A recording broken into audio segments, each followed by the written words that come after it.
degree of normality. And that requires us all working out a way to safely live alongside it. We have all been particularly mindful of the impact of this pandemic on both children and older people during the earlier phases of the response, and it's very welcome that NPHET was able to recommend measures to hopefully make life that little bit better and that little bit easier for these two groups. The protection and well-being of those in our nursing homes continues to be my priority, as it should. For that reason, I'm particularly pleased that our success in pushing back the disease has allowed us to bring forward to the 15th of June the phased resumption of indoor visiting to residential care facilities. This has to be done safely. Normal nursing home visiting is not coming back next week, and I know nursing home owners would want me to say that as well. What we are trying to do is see if we can enable, on compassionate grounds and understanding and the fact that people are lonely, a degree of visits coming back. It has to be done safely, it has to be done aligned with the guidance, and as I've said to a nursing home owner, I'd much rather be standing here defending you for not allowing a visit next week than explaining why a cluster was allowed to break out in that nursing home again. So we need to proceed with caution. I know people are dying to see their loved ones, I fully get that, but we've got to get this right as well. Finally, I want to say today, planning for the delivery of non-COVID care is well advanced. The HSE CEO has confirmed to me that a framework document will be published by the HSE next week. The reintroduction of services will be across acute hospital and community settings, and they will plan for the reality where we have to treat both COVID and non-COVID patients simultaneously in the context of heightened safety concerns. I know colleagues in this House have been particularly concerned about the restart of screening services, as have I, and I'm pleased to say that the HSE has confirmed that there will be restart dates for each of the 4 programmes by the end of this month.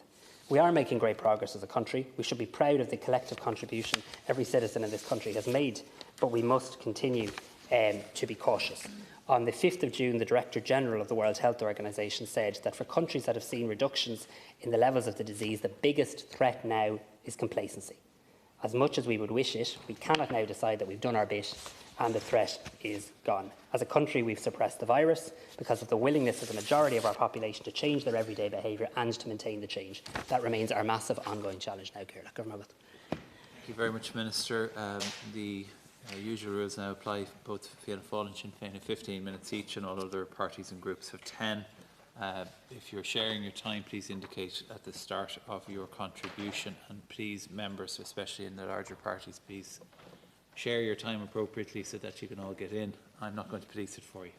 Now, I call on a member of Fianna Fáil, I think Deputy Donnelly, you're sharing your time. Thanks, Chair. I am, and I'm going to take the first 5 minutes back and forth with the Minister, if that's okay. Minister, last week we discussed the ongoing closure of the screening programmes, and you just referenced them again. You said at the time that screening would recommence as soon as possible. They were the words, I believe, the National Screening Service gave to you. Now, given that GPs can take smear tests now, as soon as possible would mean that cervical check screening should restart now. But that's not what's happening. 2 days ago, the National Screening Service provided a detailed update as to what is happening.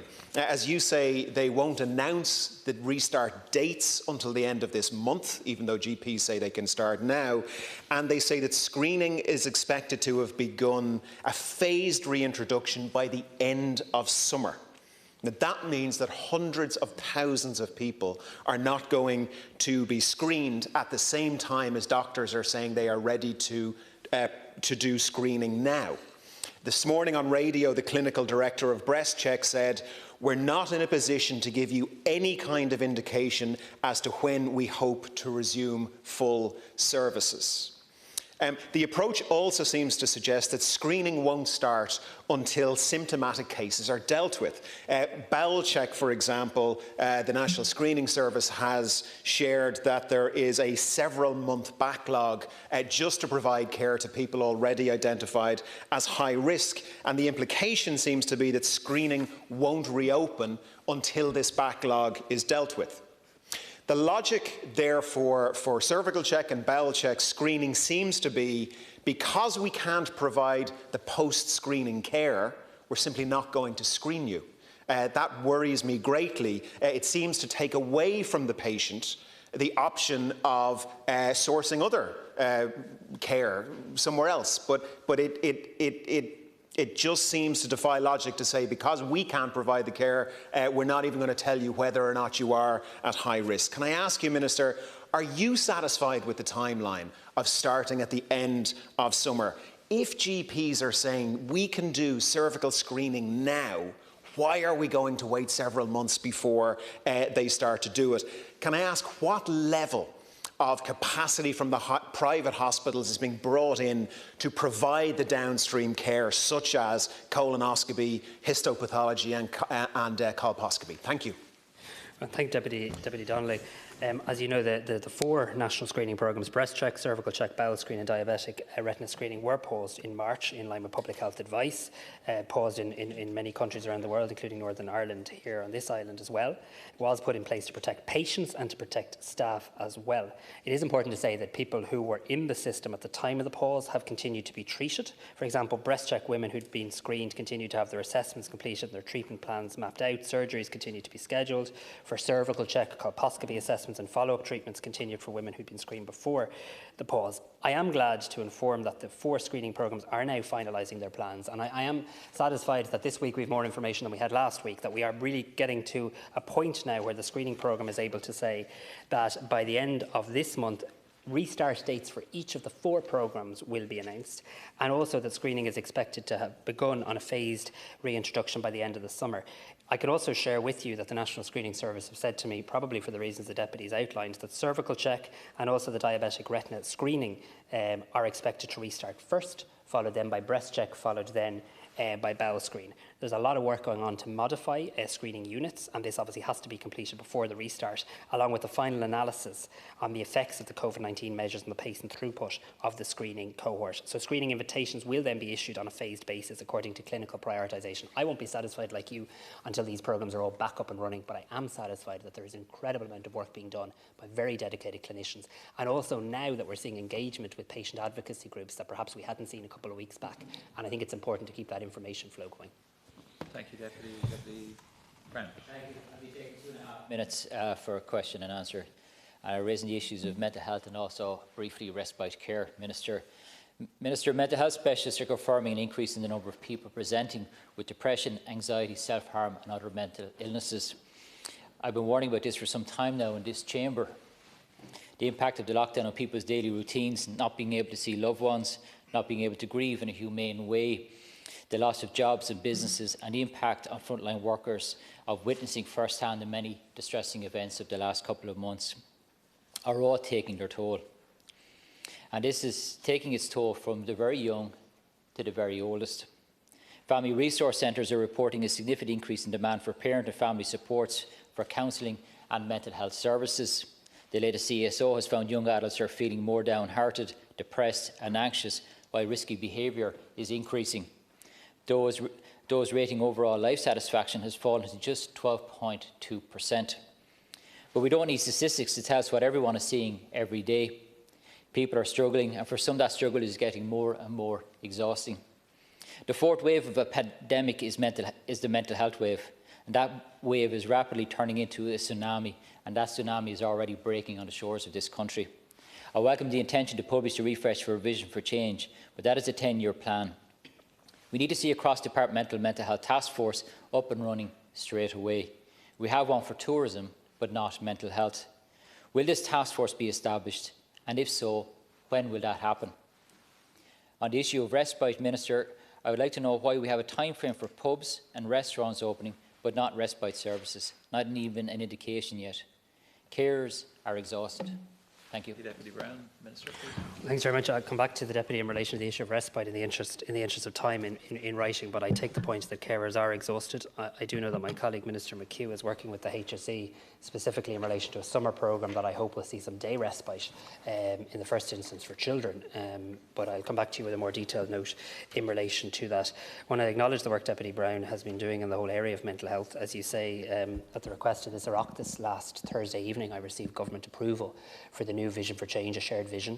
It is my understanding that will be launched tomorrow, and the Minister Dáil has been briefing stakeholders in advance of that launch.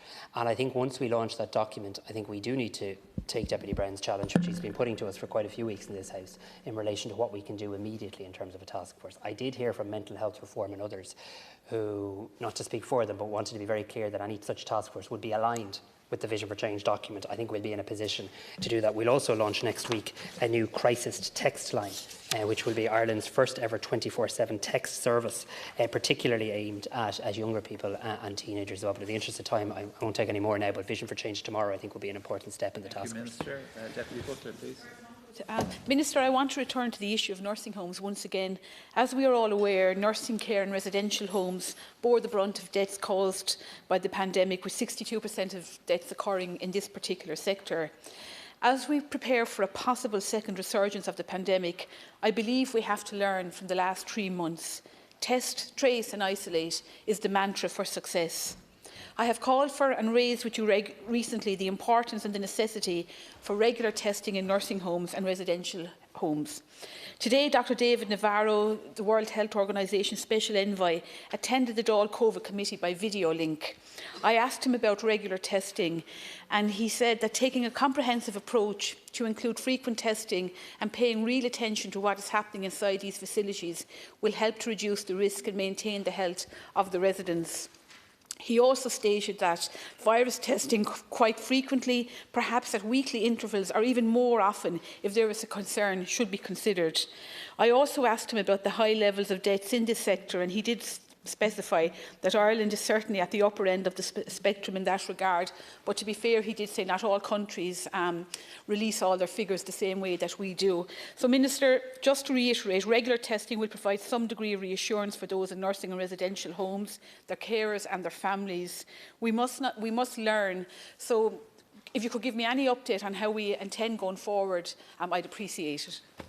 I want to thank Deputy Butler for again raising the issue of nursing homes, and I know she does so on a very regular basis. I too listened to Dr. Navarro today, and he did, of course, rightly highlight the challenges and the tragedies in relation to the passing of people in nursing homes from COVID-19. And he did also say that Ireland has a very honest accounting of the numbers, which I don't think a lot of countries can say when it comes to care homes. And he did also say that we had the widest circle of inclusion of all of the countries that he had studied. So not to take away from the tragedy, I do think that's to the credit of our public health experts that we are shining a light and not ignoring the massive challenge that exists when it comes to nursing homes as well. Deputy Butler is right though, when it comes to testing. I mean, this is a key issue. NEFIS did recommend last week that all healthcare workers in all nursing homes, public, private and voluntary, would now be tested weekly for the next 4 weeks. And I think that's a really important development. I know it's been welcomed by nursing home staff and nursing home owners. The HSE were due to publish a kind of single operating procedure, if you like, so there is a standardisation and a clarity as to how this has happened. That may have happened in the last, it was due to happen either yesterday or today. And indeed, my colleague Minister Dáil will be meeting with the HSE and Nursing Homes Ireland on this this evening. Chairman. Minister, I want to talk to you today about Cavan MLU. I'm sure you were expecting that today. 16 years ago, Minister, there was a vision for providing the women of the border region and the Midlands with a new model of maternity care. And on the 5th of July 2004, the MLU in Cavan General Hospital and also Our Ladies of Lourdes Hospital in Drogheda opened their doors. Since then, thousands of babies have been born under the compassionate and very professional watch of midwives. Having spoken to many of the mothers who have used the service in Cavan General Hospital, they've highlighted the exceptional quality of antenatal and postnatal care offered by the MLU in Cavan. Minister, as you were aware, Taoiseach Varadkar launched the National Maternity Strategy Plan back in 2016, recommending that MLUs in each of the 19 maternity hospitals be established in Ireland.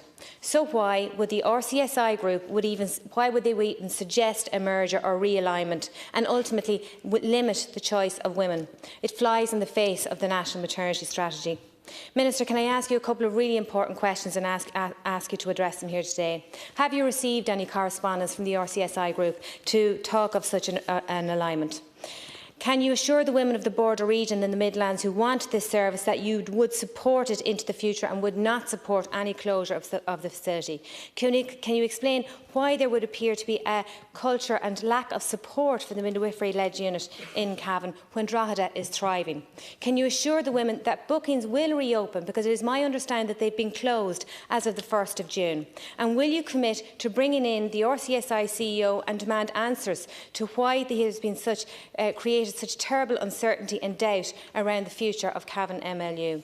Most importantly, Minister, 10,000 women have signed a petition to ensure that the MLU in Cavan is not only saved, that it's promoted and that it's supported and assisted long into the future. Thank you. Minister, please. Yeah, look, I want to agree with, I'll be really brief on this, but it's really important. I want to agree with Deputy Smith. I want to see this unit remain open.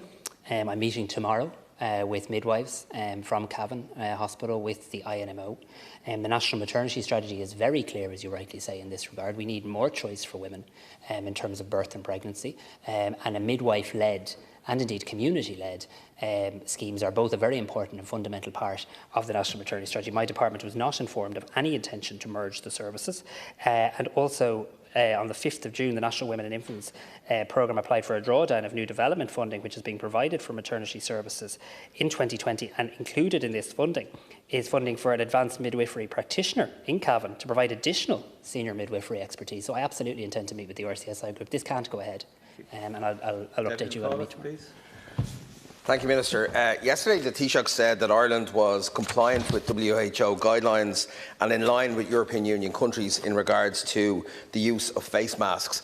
But walking around the city, Minister, you'd have to wonder if that's true. It's clear that the key challenge for COVID-19 transmission are those at pre-symptomatic stage. And we heard this morning from Dr Nabarro that masks can play an important role as part of a package of measures. Now, I do believe, Minister, the current messaging on this has been confusing, and the public are calling their TDs and asking them questions like, do we wear a medical mask or a face covering? When do we wear one and not the other? How do we store and carry it? And the wearing of face masks was raised by NPHET and recommended by NPHET over 6 weeks ago, and here in mid-June, very few Irish people are wearing face masks. So I think we urgently need a public campaign to promote the correct use of face masks. I don't believe that we need the enforcement measures that are introduced in other countries. I think Irish people have proven that with clear guidelines they are more than willing to follow them. But Minister, I'd urge you to put in place a campaign to communicate the clear messages around the use of face masks. Thank you, Deputy McAuliffe. Minister, please. Yeah, look, I fully agree with Deputy McAuliffe. We need that public awareness campaign. I take the implicit and fair criticism that messaging has been confused in this regard, possibly because so many different people have an opinion on it, and so many experts have an opinion on it. But the clear view of our experts, of our public health experts, of our National Public Health Emergency Team, of government, is that you should wear non-medical face coverings when you're on public transport, when you're in indoor public areas, including retail outlets, and when you're visiting the home of those who are cocooning, when you're visiting residential care facilities, or when you're in an indoor work environment where it's difficult to maintain the 2 metre distance. And we will make a very clear public awareness campaign effort around this. Thank you, Minister. Now call on Sinn Féin. You have 15 minutes, Deputy McLaughlin. Yeah, just to indicate, Cahirla, that I'm sharing with Deputy Martin Brown and Deputy Pauline Tully. It's 5 minutes each. Minister, I'm going to raise 2 issues with you today. The first is the issue of carers, and it's been mentioned previously there. They are obviously a vital group in our society, and I don't think they've got the appreciation they have deserved over the last 3 months, where they have taken on an incredible pressure and responsibility without the normal respite support that they would expect. And that's, of course, ranging from children with disabilities up to looking after your parents with a range of disability challenges that are there. I think it's important today that we take this opportunity in this chamber to not just acknowledge the vital role that they play, and obviously if there's going to be a full 5-year Oireachtas term here, we need to do better for carers overall. But right now they need to know, when will respite services be reinstated in their community? When are they going to get a break in terms of schools, in terms of community and health facilities in their area, Minister? So I'll ask you to respond to that. Also, Minister, I know I probably don't need to say this to you, but to take the opportunity to obviously express the appreciation of this Oireachtas to them at this time. I want to thank Deputy McLaughlin and join with them in expressing my appreciation to all family carers, and family carers who've even had to do more caring, as you rightly say, during the pandemic, because for public health reasons, services were closed to keep their loved ones safe, but also a huge burden obviously comes with that. What I would say, I would share your view that we do need to do more for family carers if Oireachtas, God willing, lasts 4 or 5 more years. And I think one of the interesting things that whoever's involved in Programme for Government Talk should be considering is the carers guarantee. And some of the commitments that they're looking for in relation to that I think could be delivered and should be delivered by this Oireachtas. In relation to disability services and Respite obviously fitting within that space, I've engaged with a number of disability organisations and service providers over the last number of weeks, and my understanding is that they're working with the HSE to have reopening plans for the end of this month. So there'll be a clarity, I would expect, by the end of this month, specifically in relation to children with disabilities. My colleague Joe McHugh, the Minister of Education, has been working very hard to try and put in place a summer programme that isn't just the traditional July provision, though that's very important, but also to expand it for children who wouldn't usually qualify, and also to look at how it can be a health and education programme. And subject to Cabinet consideration of this tomorrow, I'd hope the Minister would be in a position to make some announcements. Thank you, Minister. Minister, the next issue I want to raise with you is the investment that will be required in our health service as we emerge from this crisis. And you'll appreciate that I will take the opportunity to give the example of Donegal, my home county, that we're both very familiar with. Letterkenny University Hospital, the 6th largest hospital in the state, a major acute hospital. If you look at the situation before this crisis took place, 17,000 people across the county on waiting lists for inpatient and outpatient procedures and appointments, 17,000. If you take in Sligo Hospital, you're looking at 1 in 8 of the population of our county on waiting lists that are growing all the time. The acute stroke unit that was delayed. The Diabetes Centre of Excellence that you're very familiar with the campaign there. We have the numbers of type 1, type 2 diabetes patients in Donegal. We really should have a Centre of Excellence at that hospital. The reopening of all the beds in the short stay wards. All of these, I could go on, were delayed because of the recruitment embargo that was in place. So, and then the issue of the trolley crisis. We had an average of 19 people every single day over a period of years in the emergency department on trolleys. We have to do better. So what I'm appealing to today, Minister, is I gave the Donegal example. That is the case all across the state.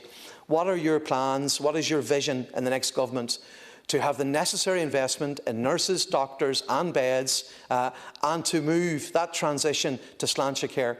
Because the vision is very positive, we all subscribe to it, but where will the investment come from? What assurance can you give today? Because people are concerned when they listen to the debates on the radio that this crisis has taken away the resources required to turn our health service.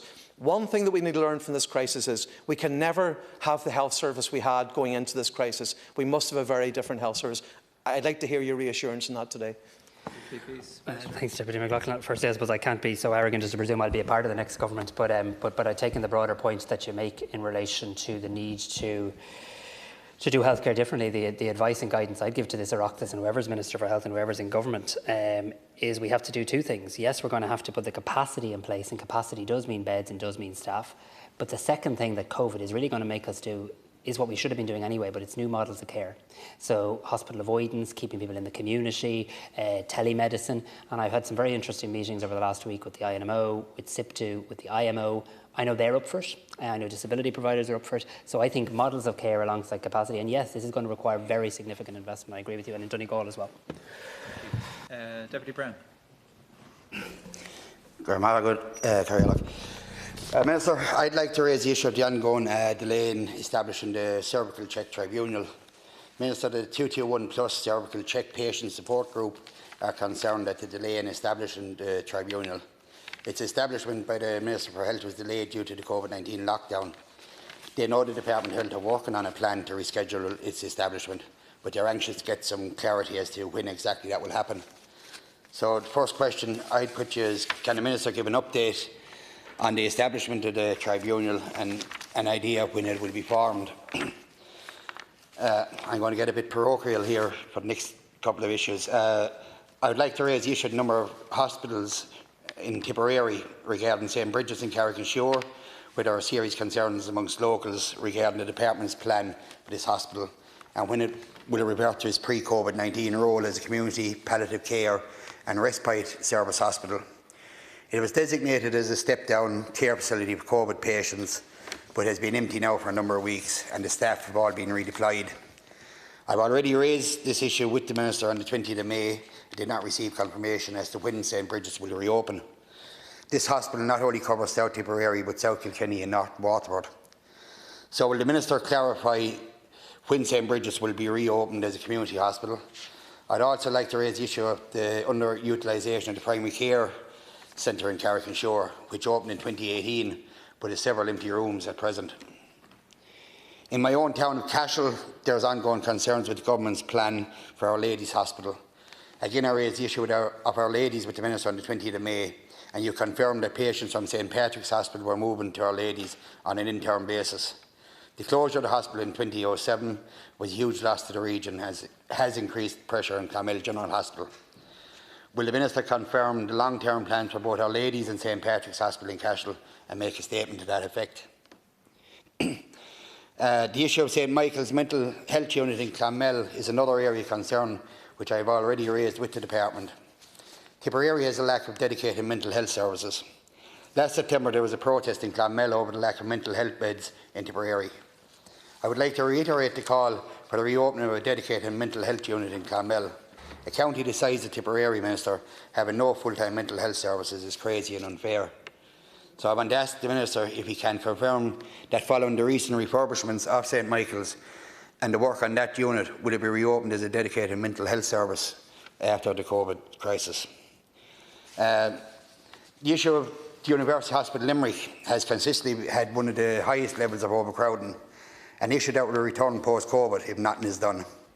A solution for this for both the people of North Tipperary and Limerick would be the restoration of full A&E services in Nina Hospital, which would reduce the pressure on Limerick and would provide the people of North Tipperary with A&E services in their own area. Opening field hospitals, Minister, cannot be accepted as a long-term solution to the overcrowding in Limerick. So I'm asking the Minister what plans are in place to address the problems of overcrowding in Limerick A&E post-COVID-19, and will he commit to the restoration of the A&E services in Nina? I'm conscious of the time, Minister. Just final thing, and I'll take answers in written form afterwards. Minister, I know it's not entirely under your brief, but the opening of playgrounds so soon is going to create problems which will affect each council. I come back to the first point you made there earlier, to only meeting people when it is important. I think got on a new playground in Cashel, there's 150 youngsters running around. I don't think that's very important at this stage of where we are. If this virus is spread in these settings, who's going to be responsible? There's a major health risk with the actions of opening them up so soon. It was unfair on councils to speed it up like the government has done, and to be unclear who's going to supervise the openings. Will the Minister make a statement and make it clear who is or will be responsible if a child or a parent contacts the virus under these settings? Thank you very much, Deputy. Deputy Tully, please. Minister, I was deeply concerned to learn at the weekend of plans to merge the midwifery-led unit in Cavan General Hospital with the consultancy-led maternity services there. Now, I have been reliably informed that the unit has been closed to anyone wishing to book this facility from the 1st of June 2020. Women who have been booked in prior to that date will be facilitated, but though anyone attempting to make a booking after that date are being told to make an alternative arrangement. Now, it's very unclear as to why this decision was taken and if there was any prior discussion within the hospital or the hospital group or the HSE. I do know there was no consultation locally with women in the area or with the midwives or with the representative organisations, the IMNO or the Midwives Association of Ireland. I wish to thank you, Minister, for your prompt response to my letter of representation on this issue, and I welcome the fact that you and your department do not support any decision to downgrade or close the MLU in Cavan. If this unit is closed, it will have a critical impact on the well-being of pregnant women in Cavan, Monaghan, and indeed much further afield, as many women choose to travel to Cavan to have their babies in the MLU. The loss or downgrading of this essential service will severely limit the choices for women in pregnancy care, and indeed those very limits were the reason for the development of the National Maternity Strategy in the first place. The National Maternity Strategy, which was launched in January 2016, clearly advocates the expansion of midwifery-led units, not their closure. The plan to close the unit is totally contrary to the strategy, and it is a retrograde step. I would like to point out that consultant-led care is more costly and indeed is less effective for low-risk women. The situation in the north is so different. There are 8 MLUs presently in operation across the 6 counties, with plans in place for the provision of additional units, and that's an average of more than 1 midwifery-led unit per county. By contrast, in the south we have a total of 2, the one based in Cavan and the one in Our Lady of Lourdes Hospital in Louth. And this is not the first time the Cavan unit has been threatened with closure. In 2011, there were plans in place to close the unit as part of a so-called cost-cutting measure. So, Minister, can you please clarify the position in relation to the MLU in Cavan? Like, what is the reason bookings with the Cavan MLU have been stopped from the 1st of June onwards, and why there was no consultation with women locally? And can you give assurances to not only keep the MLU open in Cavan, but to adequately ensure its promotion going forward, particularly as the levels of support Cavan has received is considerably less when compared to the MLU in Drogheda. The National Maternity Strategy needs to be rolled out, and a cornerstone of that strategy is to increase the number of MLUs operating across the state. And that needs to be a priority for any future government, particularly as many highly experienced Irish midwives have been forced to emigrate. And I think now is the time to bring them home and enhance maternity services in Ireland for all expectant mothers. I also have a question on the cervical smear testing. Ms Naomi Thornton-Ryan has started a petition to request an immediate reinstatement of cervical smear testing, and she has no way of getting the petition to you, so she asked us to raise this with you today and to seek on her behalf and on the behalf of the 31,000 other people who have signed the petition, if you will give a commitment to reinstating the cervical cancer screening as soon as possible. And can you give an update and a commitment on that? Thank you, Minister. Minister, please. Maybe just to start with Deputy Tully's questions and to thank Naomi, and in the interest of time, I suppose you should have heard my comments on the record of this House earlier today, but I'll revert to her directly as well. Look, you're dead right. Services have to be developed in line with policy. So we set the policy. This House and Government set policy, and the policy is there should be more midwifery-led units in Ireland, not less. And the people responsible for the delivery of the health services need to follow the policy. And there was no discussion with my department in relation to the closure of this facility, and this facility will not be allowed to close because it is against the wishes of this House, which supports the National Maternity Strategy. So I've made it very clear that I've asked for a full report through the National Women and Infants Health Programme. My department doesn't support it, they don't support it, the INMO doesn't support it, and I'll be meeting the INMO tomorrow with midwives specifically from Cavan, and what I'd suggest we do maybe is have a meeting of Oireachtas members from Cavan on a cross-party basis with myself, and maybe sometime next week, and I'll be in touch with you in relation to that. Deputy, in relation to your issues, and you very kindly said I could come back to you in writing on the range of issues you raised in relation to Tipperary, St Bridget's, Carrick-on-Shore, Cashel, St Michael's, Nina, and indeed Limerick. I'll come back to you in writing in relation to each of them. On the 221 plus the Cervical Check Tribunal, I need to return to Government with a start date, but I'm happy to share with this House I'd like to see that start around the end of this month, but I do need to go to Government to get a Government decision in relation to a commencement date. First, just on the issue of playgrounds, I do find it somewhat frustrating that nobody in this House raised any concerns about opening golf clubs. And in fact, everybody in this House asked me to open more golf clubs quicker, let people drive across the country to go to the golf club. And everybody's upset about opening a few swings and slides. I think it says an awful lot about our value system in this country and maybe the lobby group that golf clubs have versus the lobby group that children have. Parents supervise their kids. Parents don't want the local authority to become the mum and dads to their daughters or sons. They just want them to clean the slides, clean the swings, keep an eye on the place, and that's what they've got to do. Thank you, Minister. Now on behalf of Fine Gael, Deputy Burke. Yeah, thank you very much. 5 minutes, my colleagues, Deputy Fionn and Deputy O'Donnell, 2.5 minutes each. Could I first of all thank you, Minister, for the work that you've done over the last 3.5–4 months. Also to your department officials and to all the frontline workers for the amount of work and the way that they have provided care in a very difficult situation. Could I ask, Minister, in relation to going forward the protocols now that will apply to hospitals in relation to swabbing of patients who are coming in, first of all in outpatient clinics, secondly in relation to those who are being admitted for care, and thirdly those who have to go for surgery. What will the procedures now be from now on in relation to all of hospital admissions? And finally, in relation to patients who will be admitted to the private hospitals from the 1st of July on, what is the relationship going to be between the private hospitals and the HSE in relation to dealing with making sure that we continue to reduce the level of outbreak of this virus. The second issue I just want to touch on, and that's in relation to the development of the elective care facilities, elective hospitals. There's 3 identified in the 2040 programme. One of those is in Cork. And I've raised previously and raised recently at the COVID meeting, and we still haven't identified a site. And I fully accept that a lot of things were parked over the last 3 months because priority was in relation to providing care in relation to those that had the coronavirus. But now, more than ever, we need extra capacity in relation to our hospitals.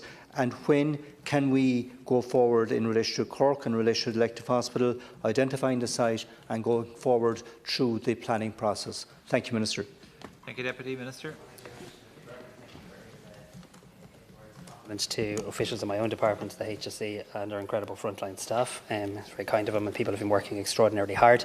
In relation to the important issue you raise in relation to the testing strategy for hospitals going forward, who gets tested, what's the criteria for being tested, what do we do about testing of staff, what do we do about the testing of patients? It's a very key question, and I understand the clinical advisor for acute hospitals in the HSE has drafted a paper in relation to this. It was first discussed at NEFIT last week, and actually, as we speak, or it's possibly just ended, NEFIT is meeting to consider it further. So I'd expect to have some answers for you in relation to a decision NEFIT may have made in that regard. They made the decision last week in relation to the testing for nursing homes, and I know this week we're returning to the issue in relation to hospitals, and that will include both public and private hospitals. So I'll revert to the Deputy when I'm updated after this meeting in relation to the NEFIT meeting. On the issue of elective hospitals, as the Deputy fairly acknowledges, obviously a lot of things were obviously put on hold to deal with the COVID pandemic, but the Executive Director of the Sláinte Care Office in my department is now prioritising what she could recommend to a new government in terms of how we could really kickstart a number of elements of Sláinte Care. It will obviously be a matter for a new government and a programme for government. I am here in a caretaking capacity to decide what next to progress, but I'd certainly like to see the hospital in Cork move forward. Cork is an area that really needs capacity, and you pointed this out to me on many occasions, and that will become more important, not less, now in the light of having to deal with COVID alongside non-COVID care. Minister, just in relation to the hospital testing, Dr. David Nabarro this morning advised that all patients coming into hospitals, and this is from the World Health Organization, should be tested, and I would request that that advice would be taken into consideration in the preparation of that final paper. Thank you, Deputy. Thank you very much, Deputy O'Donnell. Minister, you were speaking there about various areas where you get a huge amount of queries at the moment on the opening of hairdressers and barber shops in Limerick. And I've met them quite a number of times. I meet him again later this afternoon. And the issue around, I think they want certainty around when they'll be able to reopen. It's certainty they're really looking for. Obviously, earlier if better. So you might just give us an update, Minister, on the process. I understand it will be coming before NEFIT to be looked at. When do you anticipate that will happen?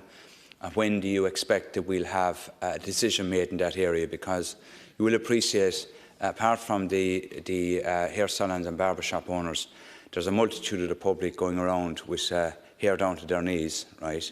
And people obviously want to, it's the one area where people actually want to get back into their hairdressers and barbershops, in Limerick in particular. I can assure you I'll appreciate my barber ever all the more after this. And I think the Count Corley was possibly too generous to members of this House when he described everyone being very well kept and the likes today. certainly I wasn't in the chamber at that time. But look, I know this is actually a serious issue because I know it's a very serious issue in terms of the people whose livelihoods it is.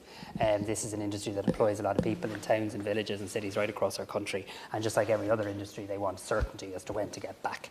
I also know, and I'm going to say this, I actually know for a lot of people getting their hair done there's a mental health element to it as well.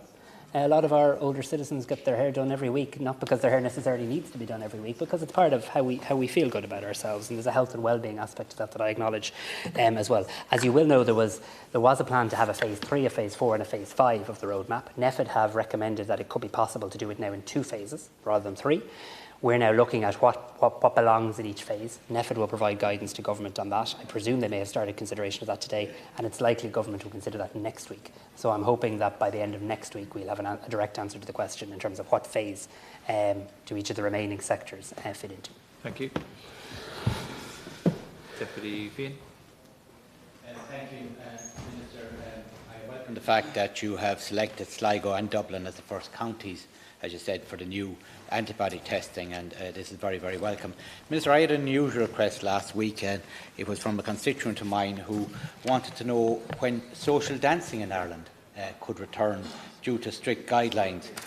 She has said it's a great form of interaction, exercise and mental well-being. And Minister, I said I would ask you, social dancing, when you think it could return. As opposed to any other kind of dancing. I think it's my Fine Gael colleagues ironically throwing the most challenging questions at me today between barbers and social dancing and the likes. I'll have to revert to Deputy Fian and his constituent in relation to that. Obviously, under phase 2 of the plan, we are now seeing people being able to socialise again, always having to keep distance. Once you can stay 2 metres away from the other person, though, it is safe to dance. Thank you, Mr. Deputy Higgins. Thanks very much, Minister, I welcome news that we'll have clarity on hairdressers, barbers and beauticians shortly as to when they can reopen. That'll be fantastic news for jobs and also for people right throughout my constituency. The public have been reassured throughout this crisis by the flow of information coming from the HSE, NEFIT, yourself, Minister, and your department. And releasing data on the number of cases by county made it clear that this crisis affected every part of our county and every part of our country. The HSE went one step further and released approximate locations for every reported case. This confirmed any sceptics that we needed to follow the expert advice regardless of which village or town we live in. Thankfully, we're now in a very different phase of the crisis and the number of new infections is dwindling. Minister, would you commit to publishing data on the number of days since a positive COVID-19 diagnosis for every county in Ireland and commit to updating this data weekly? I think this level of detail would provide reassurance to counties free from COVID-19 that their efforts have borne fruit and provide hope to other counties that if we continue to follow the public health advice, we're on a path out of this crisis. Thank you. Thank you, Minister. Well, I thank Deputy Higgins for her question. I think she's entirely right. I mean, the flow of information and data is our friend and ally in relation to this pandemic, because we've got to keep bringing people with us and explaining to people why we're asking them to make such serious restrictions and changes in their own life. And you are right. Thankfully, now we are seeing a number of counties where they haven't seen a case in a number of days. I think Sligo leads the league table. I think Sligo is now 22 days, I think, from what I saw yesterday in terms of no new cases. I think Kerry might have now hit 3 weeks.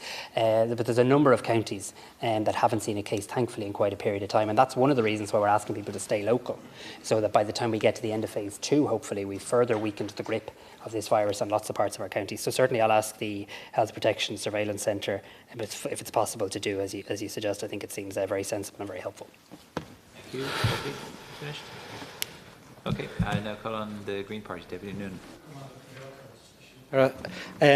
First of all, Minister, I just want to acknowledge your own work. I always like to acknowledge that, and that of your department, HSC, NEPIT, and all frontline workers bringing us to this happy day. I have to say, it's wonderful to be able to talking about things like hairdressing and dancing. I think that's, from where we were a number of months ago, so it is very encouraging.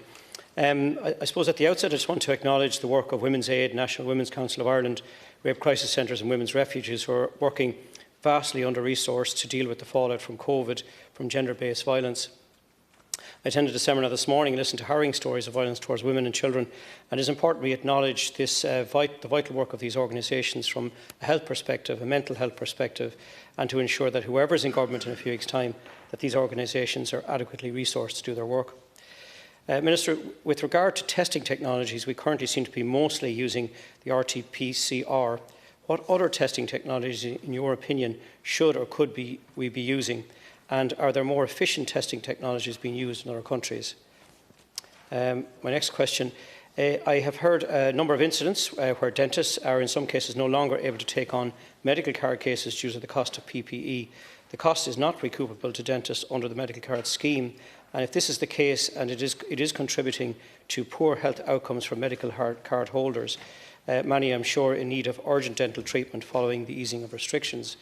One dentist, in responding to a medical card patient, said that the cost involved of buying correct PPE to protect staff and patients, and the extra time, investment and labour involved in providing a safe environment for all, has overwhelmed the dental profession.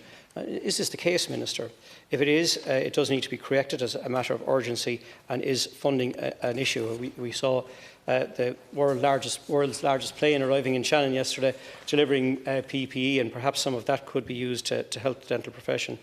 My next question, Minister, is just your own views or opinion on the letter that was signed by 1,000 academics and scientists in relation to Crush the Curve.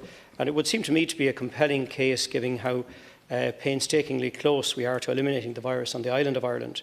The notion of opening everything up and being in a position to open our schools and colleges fully is surely where we want to be, instead of 20% opening, partial opening of cafes, no live music, arts or cultural gatherings. Should we be giving it more consideration and look towards New Zealand, given the hard work that we put in to get to this point? You've addressed the issue of face coverings, Minister. I know it's been addressed on a number of occasions, and I would ask that perhaps in any public awareness campaigns that you put a specific focus on homemade face coverings. I think they are useful. I know Dr. De Gascoigne wasn't terribly supportive of it at the COVID committee here on Tuesday, but there are many templates out there to make them.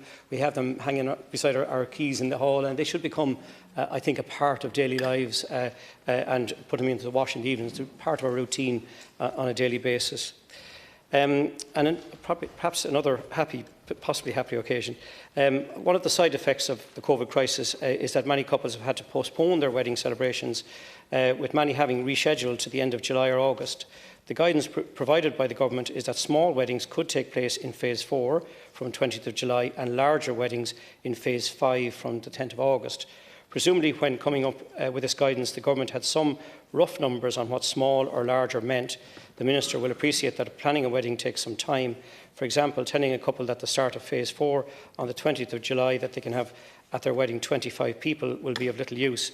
If the Minister cannot give indication today of what constitutes a small or a larger gathering, can he at least give a date by which the Government will provide this detail?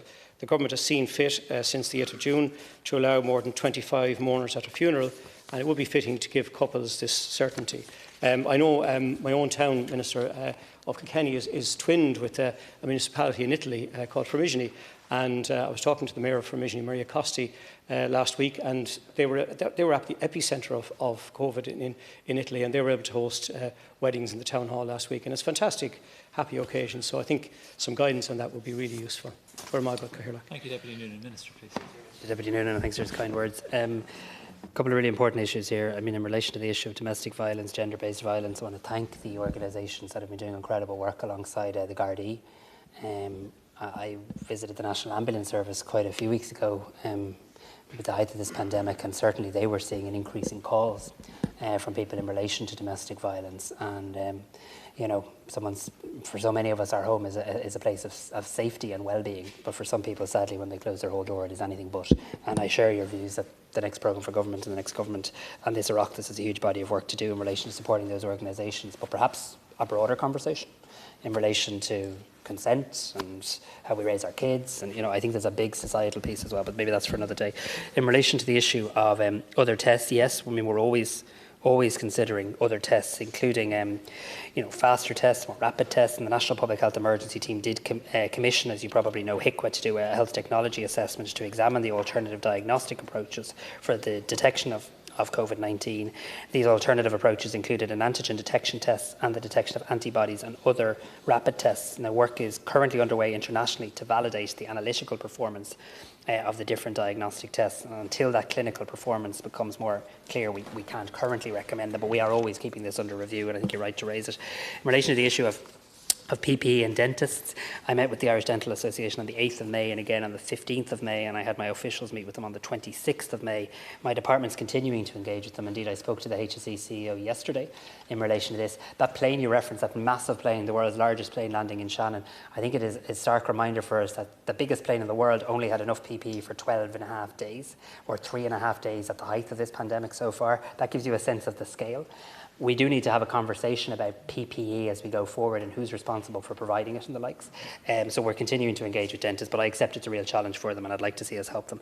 I read the letter from the 1,000 scientists and academics. I'm not sure they're all scientists and academics, but I read the letter from 1,000 people, including some many eminent scientists and academics. And I actually think when you read it, I don't think we're all as far apart as perhaps it suggests. I mean, what they're basically saying is keep following the public health advice, crush the curve, do everything you can to get as close to zero as you possibly can, and don't rush things. I think that's sensible. They are also highlighting the all-island approach, very important. I had a quad meeting with the Northern Ireland First Minister, Deputy First Minister, Health Minister, and the Secretary of State in the Taoiseach this week, and we need to continue to make sure we're as closely aligned as possible. I do think that's a big part. Homemade face coverings, I fully agree with you. And just to be very clear, the view of NEFIT is that homemade face coverings do have a value. So not in a hospital setting. Obviously, we need medical grade masks for people working in the health service and other settings. But for you or I getting on the bus or getting on the train or going into a supermarket, the idea here is it's not a magic shield. It doesn't stop you getting the virus. But what it does do is make it harder for your droplets to transmit to me or vice versa. It catches your droplets. And there is clear value in that. It is an additional hygiene measure. It's not an alternative. I also think it does something else. So it's a visual reminder. It's a visual aid to all of us. So that is the view. Homemade as a role. And we've even put up videos as to how to make them. You can make them with socks and T-shirts. They need to be certain layers and the likes. And I think we need to take that awareness campaign off just social media, though, and get it out through more traditional advertising forms. On weddings, look, it's a hard one because people plan, the happiest day of their life for a long period of time. Their big day, a huge amount of work goes in, and then a pandemic comes and all the best laid plans get thrown up in the air. We have, as you rightly said, say that 25 people can attend a funeral, but that only relates to the church part or the funeral part. It doesn't relate to the reception after. So we're not yet at a point where we can recommend more than 6 people indoors. Now, I would hope that if we keep this pandemic in a good place, we will be able to provide clarity on this. And my intention is, and I've been clear with NEFIT on this, we need to be able to answer that question when we publish the next iteration of the roadmap. So what's in phase 3 and phase 4? We need to just, even if it's bad news, we need to let people know so they can make their own decisions. I have said publicly in an effort to be helpful, I think we're a fair while away from the traditional wedding of 100-odd people being safe to carry out in our country. Thank you, Minister. And I'll call on the Labour Party Deputy Kelly. Thank you, Chairman. Minister, it's a week since I asked you this question, so I'm sure you have the answer now this week, because you didn't have. I was very deeply worried, but I said, you know what, he's been working very hard, so we'll give him a chance. In the phases of NEFIT, the analysis is that we collectively, or yourselves collectively in NEFIT, and the government make decisions based on 5 criteria. One of them is secondary morbidity and mortality. So I asked you last week a question, what modelling have you done, and can you share with us, regarding morbidity and mortality rates for non-COVID healthcare, for non-COVID deaths, and the impact on people's health? Now, obviously, given it's one of the 5 criteria, you're doing this day to day, week to week. Otherwise, your decision methodology is flawed, which, in fairness, I agreed with your decisions from the last phase, so I hope not. So what modelling is being done? How many people are being affected across services? What's the impact on morbidity, mortality by healthcare area, by geography, by age profile? I'm sure you have all of this for us this week. Thank you. But I do get what the Deputy is saying, and I do think I have a way of getting the information for him. So I obviously bring a report to government every 3 weeks for the phasing, and I'll certainly see what I can share with the Deputy in relation to that in writing, and share it with his House as well, where we do look at the different categories. But in relation to secondary mortality and morbidity, and I think you'll agree with me on this, it is very hard to actually at this stage detect that with any sort of degree of certainty, because, for example, the longer it takes to resume certain services, the greater the impact would be on secondary morbidity, and which I think, in fairness, is the issue you're getting at. Now, I've seen a draft, and I don't want to eat into your time. I've seen a draft of the resumption of non-COVID care plan from the HSE. The HSE has very kindly shared a draft with my department. There was a meeting between my department and the HSE yesterday on this. The final version will go to the HSE board probably next Wednesday and will be published by the HSE. The reason I'm telling you that is within that they've done quite a bit of analysis in terms of the loss of care from COVID. So what are we losing out on today in terms of services that would have been provided? And I should be in a position to share that with the Deputy next week. My second question. I'm very concerned. There's two reasons why. Firstly, your criteria has to be based on something. So this fifth criteria, what is it based on if you can't actually tell us? I mean, you've made decisions, but you can't tell us what quantitative or qualitative data you're using to make such a decision. So that's very worrying, because these are the 5 criteria locked in stone. In this one, we've no quantitative or qualitative data that you can share. Second issue is in relation to the HSE plan. Why are we waiting? This is going on now a month. I've been asking, I've been told it's going to be published, it's going to be published. Last week you said it was going to the HSE board. Taoiseach said it was going to the HSE board. It's not gone to the HSE board. The independence of the HSE board is something I've raised inside here on numerous occasions. I have concerns. Is the issue relating to trying to link up this plan with potential changes in the next phases as regards 2 metres versus 1 metre?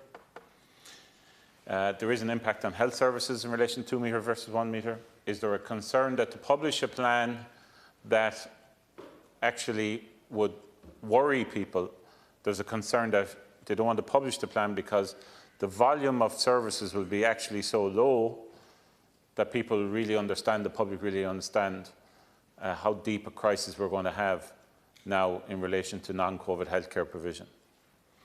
So why is there such a delay? Why have we been promised for the last 4 weeks that a plan is going to be published? We used to question the HSE on this, myself and fellow colleagues. That was all dropped, by the way, politely a few weeks ago. All right? We were told about this before it was dropped. Still don't have it. So where is it? What is the delay? What modelling are you doing? What statistics, qualitative and quantitative, are you using? It's all very, very, very shady and deeply concerning because we have no transparency here, Minister. The opposition and whoever's the opposition, whoever's the government, and that's a fluid situation at this moment in time. But there should be a regular meeting with the HSE, and I wouldn't like to see that dropped. I actually thought it was quite a useful engagement, and I'll certainly ensure that happens again. Deputy, what I am saying to you is we already know that there are impacts in terms of secondary morbidity and secondary mortality from COVID. We've just talked about it in relation to the potential risks of domestic violence. We talked about it earlier in relation to mental health. We talked about it in relation to screening. What I am saying is at this stage it's very hard to be definitive about the scale of all of that because it's very much interlinked with how quickly we can get the services recommenced and also how we can continue to keep the virus down. That's genuinely the point I was making. HSE board is independent. HSE board is doing an excellent job. I think it's a very good board. They have developed they're developing what they call a framework document. It's called Service Continuity in a COVID Environment, a strategic framework for delivery. So it exists. They have done that. It is right and proper, though, that they interact with my department in relation to this from a policy perspective, making sure it's aligned with the policy perspective, making sure it's aligned with the service plan. It may require us amending the service plan because levels that they legally committed to delivering in terms of services may not now be deliverable. But there's a lot of work already underway, and I do want to just say this, and not eating up your time. So next week, the HSE intends to publish the plan. But there is already, that's it, it's going to the board, of the HSE, my understanding, the final version on Wednesday, with a view to the HSE. And it is, as you reminded me from day one, the HSE's plan to publish. So they'll be publishing it or not. The point I would make, though, is non-COVID care has resumed in many areas. I'm not going to read out a long list and eat into your time here, but it has, and you can see that by the fact that there are far fewer vacant beds in our health service this week than last week. Well, in the case of it's awful. Yeah, sure. Well, it's been a quick number of questions which, in relation to some of the questions in relation to cervical cancer have been asked. I want to know when the tribunal is going to start. I've spoken to all the advocates. I actually don't buy the plan for bringing back screening. I don't think it actually makes sense. The delay that we're commencing now in relation to retina, in relation to cervical cancer at the end of the month. I've seen no reason why I can't commence already. Clinicians have said the same thing to me. There's no reason why. GPs can do smears. I quoted Darren O'Leary earlier on. I mean, GP practices are engaging with people full-time. I don't understand how those who do screening can't as well. I think this is a big problem. We've had discussion in relation to the Taoiseach. Just to let you know, this morning took on board 2 suggestions of mine in relation to the vaccine for everybody in the country and also in relation to face coverings. So he made commitments just to consider them, I have to admit, and I appreciate that.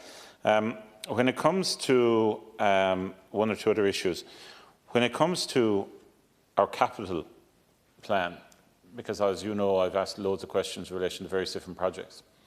The capital plan has obviously been impacted. When will you publish a new updated capital plan?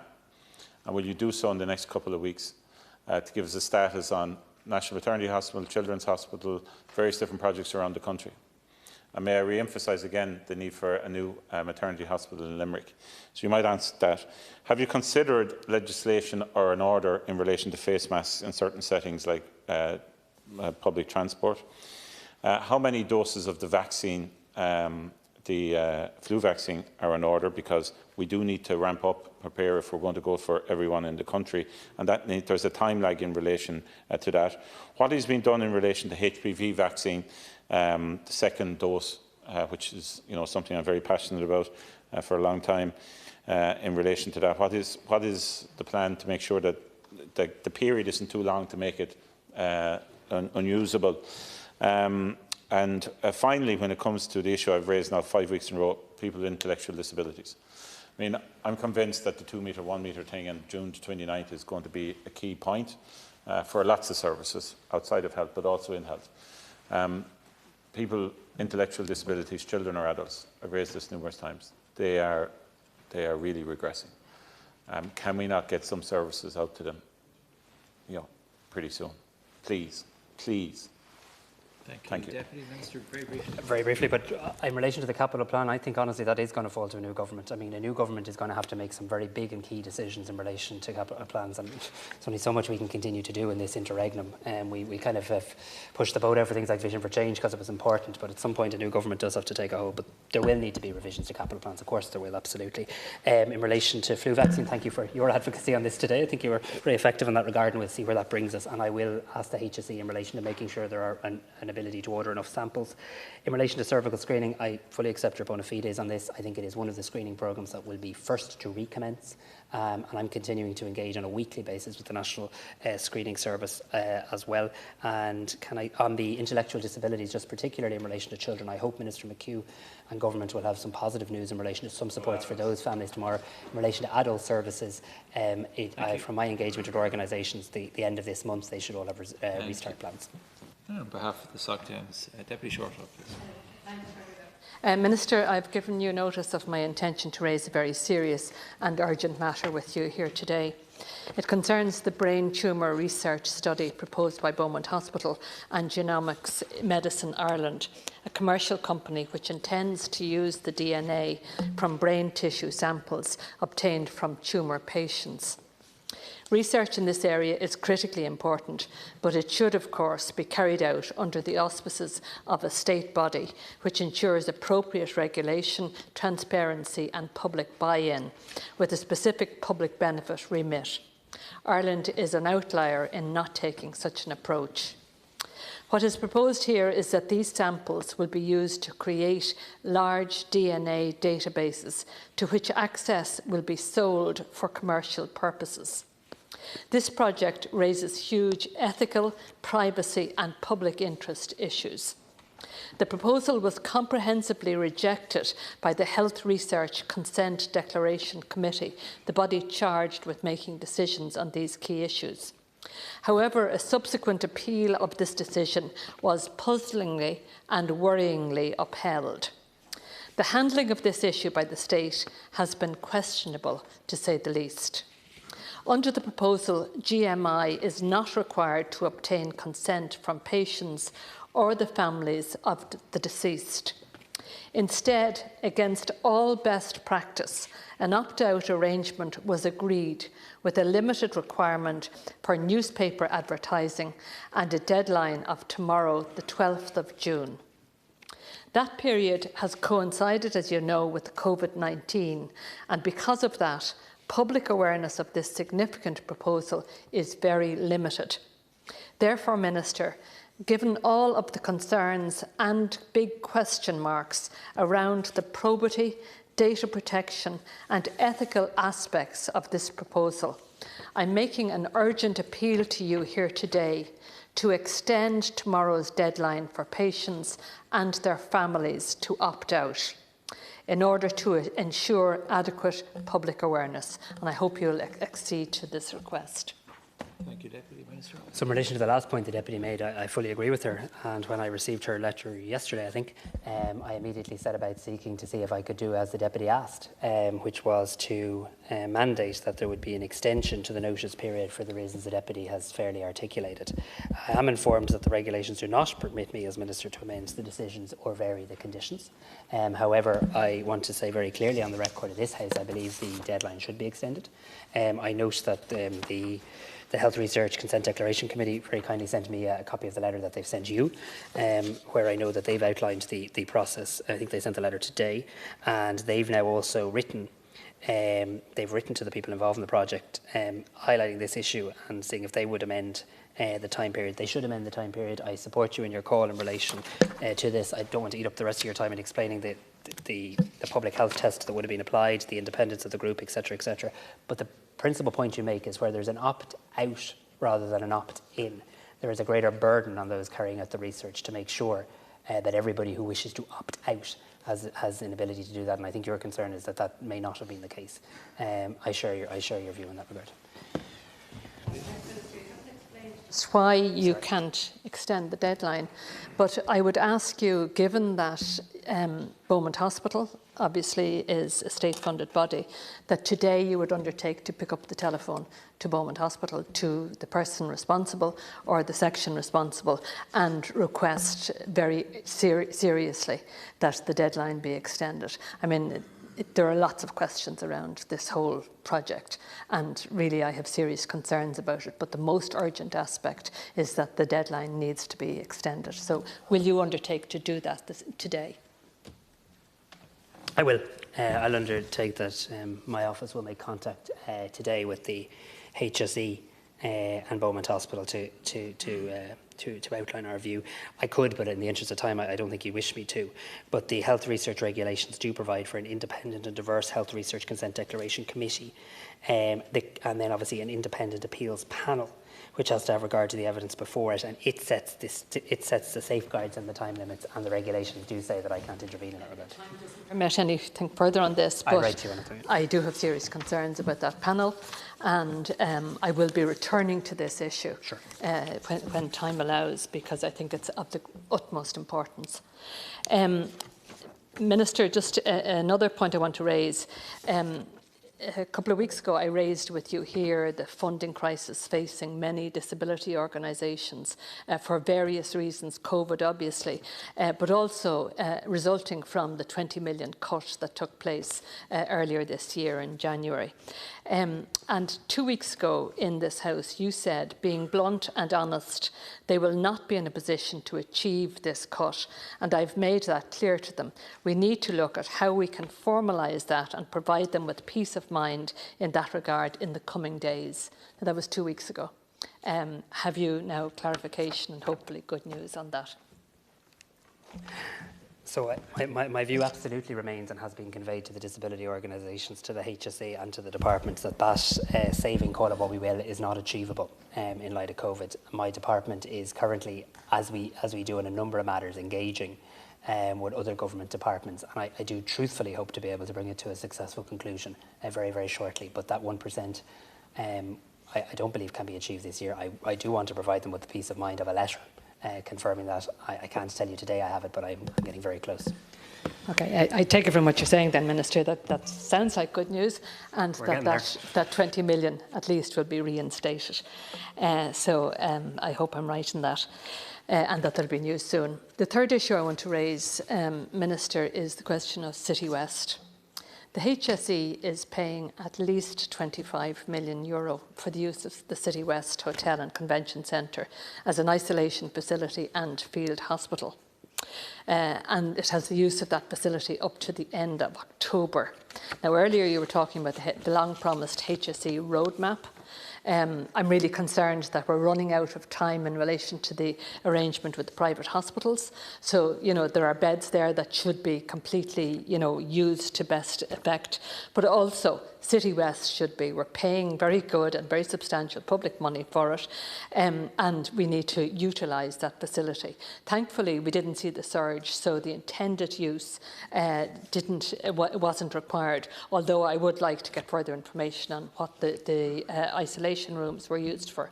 But the reality is that there's a hotel now with 756 bedrooms in it.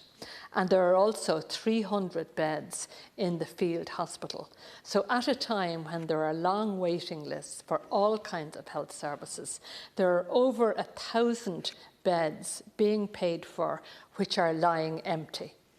Now, Minister, can you tell us how will the City West Convention Centre be used going forward, given that it's under the control of the HSE until the end of October? And also, how will the field hospital, the 300 beds there, be used? And, can you combine that with the roadmap from the HSE and the capacity within private hospitals for the moment? But can you ensure that that massive facility and very costly facility is utilised to the maximum? Minister?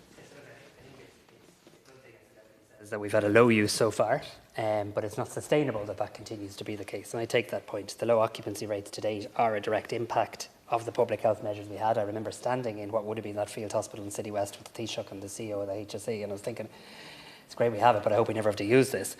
We do, though, as you rightly say, have use of this facility until at least the end of October. A decision has to be made by the 23rd of June as to whether to extend that beyond that date.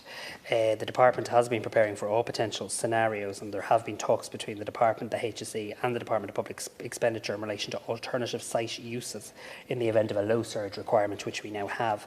And there's due to be an alternative use strategy presented to my department by the HSE next week. So I accept we have it till the end of October. There has to be better use. We also need to make a decision on will we need it through the winter period, and that will very much depend on how compelling the case the HSE puts forward in terms of what it's going to use it for. It's a hotel, right? So largely speaking, it's not a clinical environment. But we do know, this is my own view, we do know when it comes to step-down facilities and providing people with convalescence and the likes, we do know that we often don't have enough capacity. That, to me, seems like an option worth exploring. But next week, the HSE are due to present their alternative use strategy. Thanks, Minister. Do you accept that there is huge potential for making progress through the waiting lists if these facilities that we're paying for are used properly? I mean, you see it very often in the private sector where somebody goes in for elective surgery, they're really only in for one night, possibly 2 nights, and then they go into another facility, which are often hotels. And we should be maximising the use of that. It's really shocking to see facilities like this lying idle at a time when so many more services are required for people on waiting lists. I now call on the Solidarity people before Minister, I've raised on a number of occasions my disquiet at the fact that you decided to go through recruitment agencies like CPL to recruit staff for the health service during the pandemic. The 70,000 people who bravely volunteered on the Call for Ireland. I asked a question recently of you, which was passed on to the HSE, about the cost of using CPL and agencies Deputy, like that. You can just refer to them as the recruitment company, please. Recruitment agencies. And I simply didn't get an answer. I mean, I got other answers, but not the answer about how much it costs. But also, what I was told, which is fairly extraordinary, is that of the 70,000 people who applied for Call for Ireland, 111 have been recruited. Now, that is pitiful. Pitiful. 111 against a background where we have a dire need for increased staffing, for COVID and non-COVID care, where we were already in a chronic situation in terms of capacity, poor levels of staffing before COVID, and we have additional needs. And these agencies have managed to recruit 111 people. 663 are job ready and available for employment when they are required, which suggests we're deliberately not employing people, even though they are qualified to do the job. We're just sort of keeping them on hold. Which again is extraordinary. And insofar as there was an explanation as to why we'd gone through these agencies, it was because it would threaten the stability of the existing HSE payroll structure, which is just nonsense as far as I'm concerned. Can you shed any light on this pitiful failure by these agencies, the refusal to recruit people through the call for Ireland, and that really bogus explanation as to why we use these agencies in the first place? Minister. So certainly the Deputy deserves an answer in relation to the cost of using a recruitment firm, and I'll certainly undertake to get that answer for the Deputy. I hadn't directly seen the query, but now that you've brought it to my attention, we will follow up on that and revert to you in relation to that. I do need to say, though, when we talk about HSE recruitment and Ireland on Call and the likes, we do have to look at the total number of people who've been hired through the different doors and the different routes. And I don't want to use up all of your time, but for example, some people who applied for Be On Call for Ireland might have also directly applied to the HSE's national recruitment campaign, which hired 1,412 people. We hired 1,082 student nurses and midwives as healthcare assistants, so not as students, but as actual healthcare assistants. We hired 80 additional medical scientists. We rehired 98 other people, and we hired 926 new doctors. We have 1,976 people who've been successful at interview and Be On Call for Ireland and will now be placed. So when I add up all of those figures I've read out, it brings me to a total of 4,574 additional people who have been hired or in the process of being placed as a result of our recruitment campaign. And thankfully we haven't needed everybody in the way that we thought we might or feared we might, but we are going to still need additional people for the non-COVID care as well. Still, the agency's pitiful failure and leaving hundreds not recruited who are actually qualified is inexplicable and not giving us the cost. I have one additional question about St Mary's Centre on the Merrion Road, run by the Sisters of Charity, who are saying they're going to have to close because they're unable to meet the HICWA requirements. Now, this is a centre where there was for the vulnerable and the elderly, there was no COVID cases at all in there, which suggests it's not a bad place, and yet they are saying they have to close because they can't afford to come up to HICWA requirements. Now, to me, Minister, that's unacceptable, that the Sisters of Charity, for reasons best known to themselves, are going to close down a nursing home for the vulnerable, the blind and the elderly for whatever reason. That shouldn't be allowed to happen, and the state should step in and take that nursing home over. I'll have to, I've been in St Mary's myself, I know it, but I'll revert to the Deputy. I'll talk to the HSE about it and revert to you in writing. Deputy Barry. Minister, I want to talk to you, want to ask you about the COVID crisis and the question of mental health. There was a recent article in the Irish Times entitled "Ireland Facing a Tsunami of Mental Health Problems." This article cited international evidence to show that the pandemic has served to intensify the mental health crisis in other countries. For example, in the United States, 45% of people with suicidal thoughts recently had explicitly linked them to COVID-19.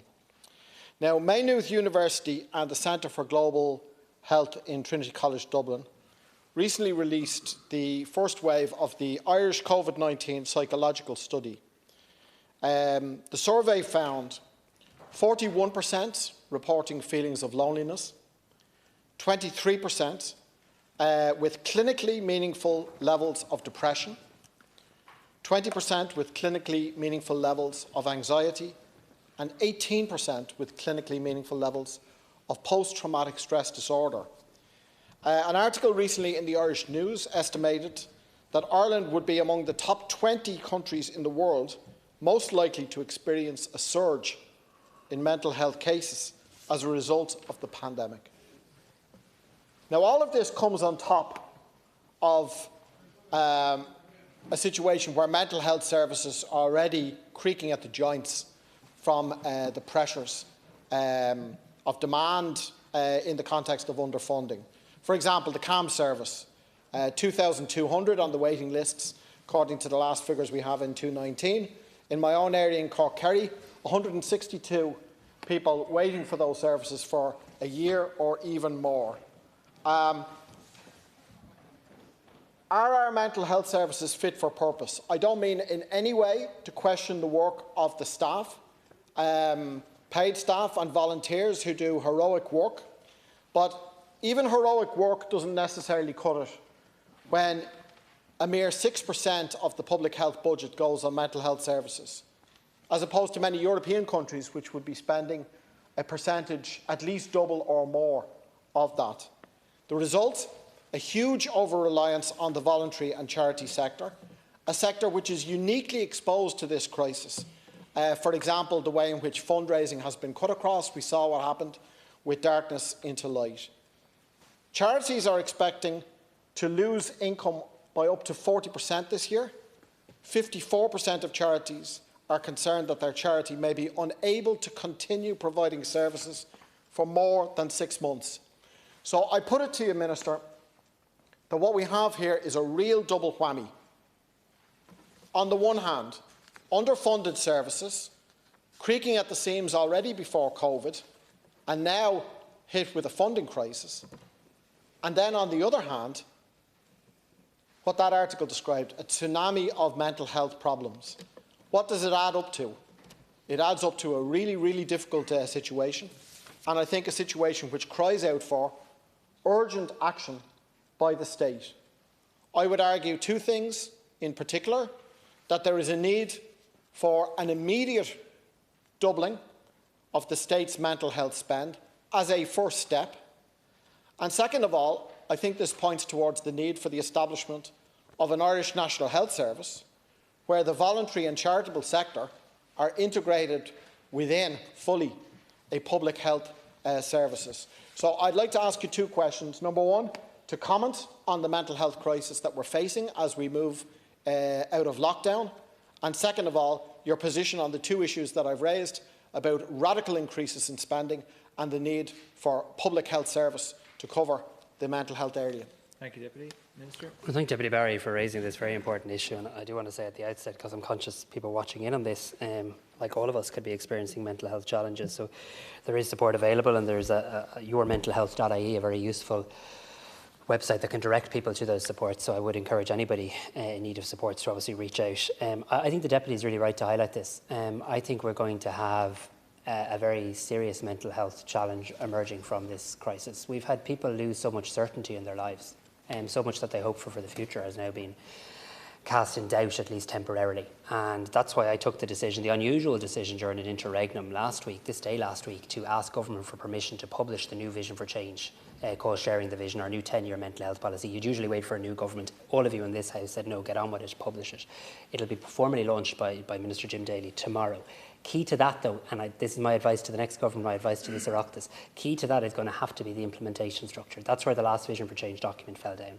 An implementation structure, and possibly, respectfully, an Oireachtas mental health committee. So I agree there's a real challenge in relation to this. Next week we'll be launching a crisis text line, Ireland's first ever 24/7 crisis text line, particularly aimed at younger people with mental health. And I know I'm out of time on this, but I do want to say we have provided some additional funding. You've seen the additional funding to Beata House, €114,000 more a month to provide 300 additional counselling hours a month for high-risk clients as well, and some funding for extra online supports. But it's about more than that. It is going to be about how we deal with a whole of society mental health challenge arising from the COVID pandemic, and I don't disagree with much of what the Deputy said. Thank you. Now Deputy Tobin on behalf of the Regional Independents. Minister, 124 days has elapsed since the general election, since the citizens voted. And that democratic vote has been parked for what is now a third of a year. We are in an unprecedented democratic deficit in this state. And many people outside of the Leinster House bubble are shocked just at the slow pace of the never-ending negotiations that now seem to be stalling and getting nowhere. And I just want to use just a couple of seconds at the start of the speech to again urge the parties who are currently involved in negotiations to speed it up and to make a decision rapidly, because it's a very dangerous situation to be in for many, many reasons, in my belief. Minister, we owe frontline workers a huge debt of gratitude in this country with regards to the work that they've been doing, and the public with regards adhering to the requests by the medical experts and their ability to push down the level of the disease to a manageable level. I do believe, though, that there has been some significant sections of Irish society which have been left behind. There's no doubt that children with special needs have been left behind, that the elderly in nursing homes, and indeed the staff in nursing homes who have been crying out for PPE, for oxygen and staff, have been left behind as well. There's no doubt that people in direct provision centres have been left behind, that the workers in meat factories and hospital staff.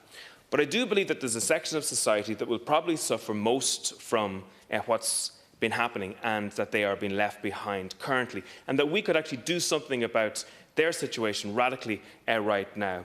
It may be the case that people who have had their health services suspended or stopped because of this COVID crisis could actually be the section of society that's actually most affected by this particular crisis. They're not included in any daily statistics currently, but I have no doubt that someday they will. Now, Deputy Alan Kelly asked a few minutes ago, and he asked last week as well, what level of forecasting and what level of modelling had the government been involved in to identify the morbidity and mortality that would come from the lack of health services in so many areas. And he got no answer today. It's the same way as he got no answer last week. But I'll give him an answer. There's absolutely no modelling being done and absolutely no forecasting being done. For I asked the HSC that very question 3 weeks ago, and they told me that they were involved in none. No forecasting or modelling on the level of morbidity or mortality that would come from the lack of services that are happening. Now, I've no doubt at the start of the crisis, as we saw this shocking wave emerge from Europe and come in our direction, that it was necessary to prepare for all of the hospital services to be reorientated towards this particular crisis. But given the figures that we see throughout society, there's absolutely no excuse for us right now not to try and reorientate back as best we can those services to where they are actually needed right now. And I want to raise the issue of cancer screening. And I spoke to a woman this morning who had skin cancer. She was meant to get a skin cancer test done in April to check, obviously, had there been any changes to her skin. That was postponed to June, and now that's been postponed till December of this year. And obviously, so many people in those types of situations are going to find themselves materially worse off health-wise by the end of the year and into the next year. And with regards to cancer screening in general, and this is something we in AIM2 have been raising, been very vocal about over and over again. A decision was made in March to cancel breast cancer and cervical cancer check screenings. What I want to know, Minister, today is if you had an involvement in making that decision, because the HSC, when asked, have told that it was on foot of government advice. The second question I have in this group is, did you know that a decision was made with regards to the cancel of cancer screening? And why didn't you tell the House of that particular decision? Because when I've looked back on the press statements made by the government, that information is not there. So maybe we could answer those 4 questions first. Leatherhull. Yeah, we certainly can. I mean, the first thing to say is you don't need to tell me about it being 124 days since the general election. I thought, come what may, after the general election, life would move on and we'd have a government, and since then I've barely been home. So I'm very well aware of the fact that it's been 124 days, and those of us who are involved in the government talks aren't the irony of those, and you're not in this category, Deputy Tubman, because you did engage, but the many people in this House who never darken the door to talk to anybody, maybe they should reflect on that rather than those of us who are trying to continue in government and at the same time trying to help form a new government. So we're very well aware of the need for a new government, and I hope, and this country needs a new government, and it needs it quickly. I think, and I don't want to use up all the time in relation to this, but I think the Deputy makes a fair point in relation to highlighting a number of groups of people for whom this pandemic has been particularly challenging, because lockdown is tough on everybody, but it's not equally tough. And what this global pandemic has actually done, and it is a global pandemic, is highlight the inequalities that exist in society. And here's a bit of advice for the next government and for this Oireachtas: we'd want to get serious about tackling those inequalities. So when it comes to the fact that so many people in this House wrote to... so many people. Well, you've raised children, residents in nursing homes, direct provision, meat factories, highlighting the inequalities in society. And I'd like to talk about them. And I'd like to talk about them because I haven't received a letter from anybody in this House asking me to open a playground, but I received an awful lot asking me to open golf clubs. And I think that says an awful lot about our values as a society. In relation to breast check, cervical check, and any attempt to create a conspiracy theory in this regard, let's remember we told people, do not leave your house.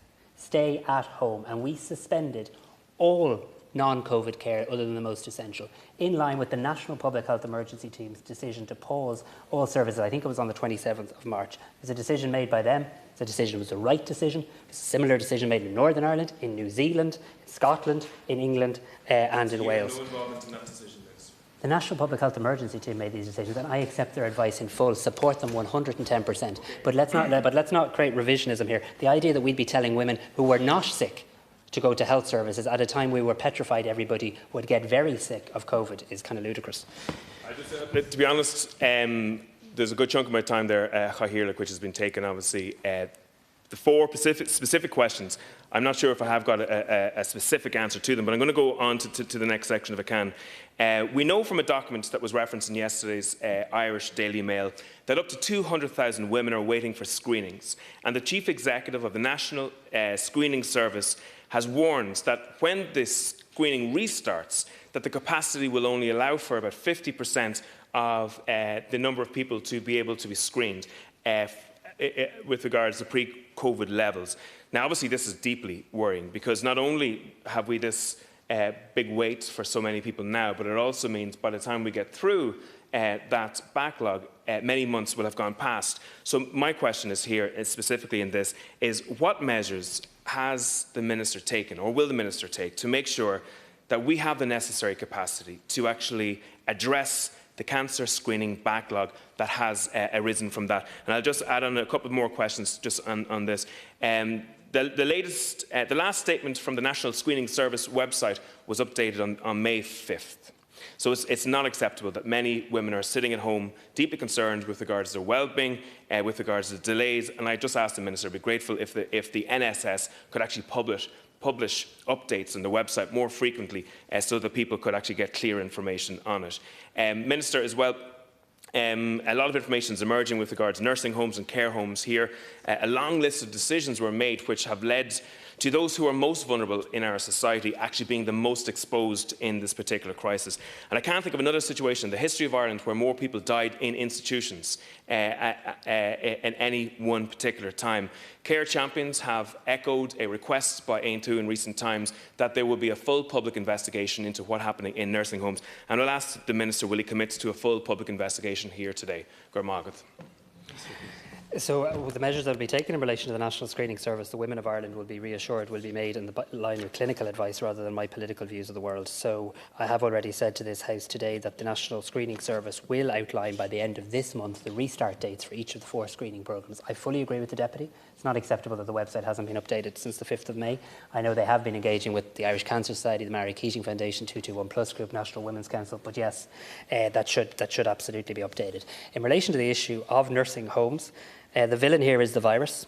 We had a virus that has killed more than 400,000 people across the world, and it's a virus that's extremely infectious, and when it gets into residential settings it can be extremely difficult and extremely deadly for people of a certain age. When this pandemic is over, there'll be a time to reflect on all the measures that we put in place, and indeed the learnings, and there should be learnings, there must be learnings from a pandemic. But I do note what Dr Navarro said to this Oireachtas committee today, chaired by Deputy McNamara. He did say that when it comes to Ireland and care homes, our numbers are very honest. I think that's a reflection on maybe what he might think of other countries' numbers in relation to counting of fatalities in nursing homes. And he did also say that in all of the countries he'd studied, he had never seen a wider circle of inclusion in terms of what's included in COVID stats in nursing homes. On behalf of the Rural Independents, Deputy, look, you're sharing your time. Yeah, thank you. Yeah, 5 minutes each with Deputy Matthew McGrath. Minister, as you know more than anybody else, people throughout the length and breadth of the country have really put their shoulder to the wheel in fighting this pandemic.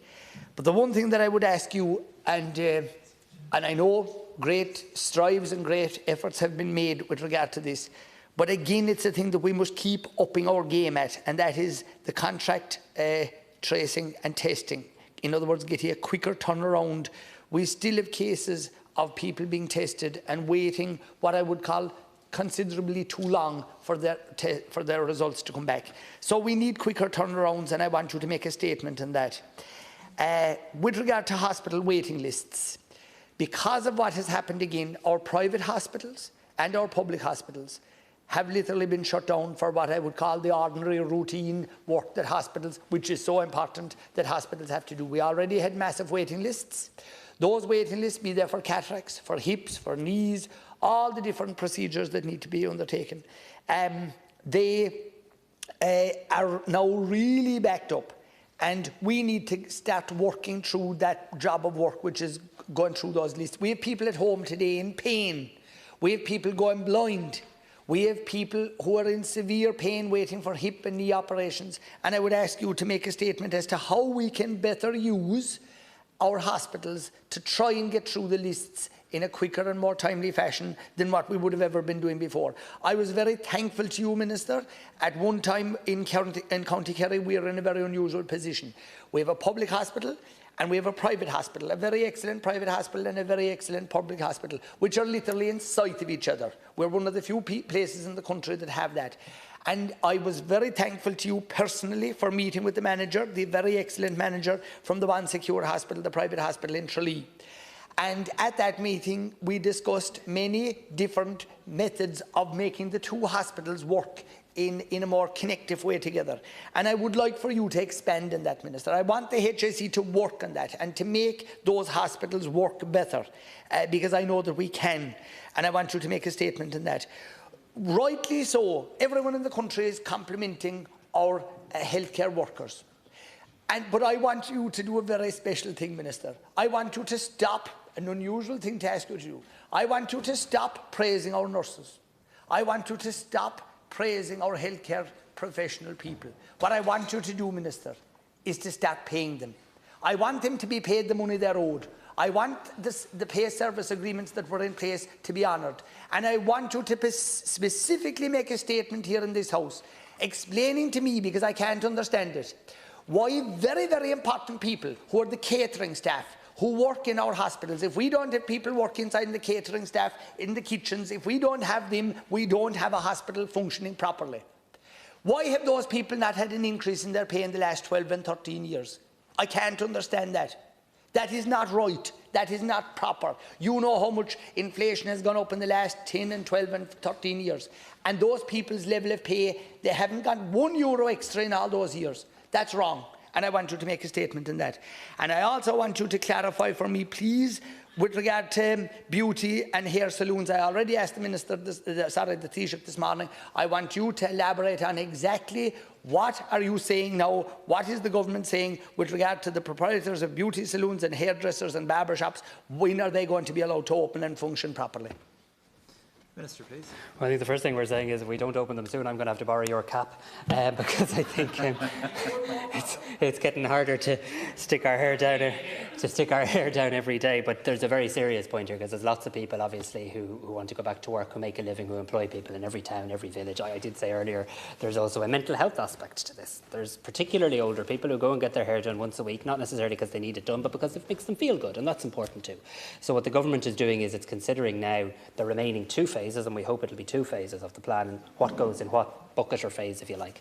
We'll be taking NEFIT's advice in that regard, and it's likely that government will make a decision on this probably at our meeting towards the end of next week. So I'll keep the Deputy informed. You'll understand why I don't intend to stop praising the healthcare workers, but I do take your point that it's about more than applause, and they want more than platitudes. I've had very good meetings this week, 2 with the INMO, 1 with SIP2, another with the INMO tomorrow, 1 with the IMO.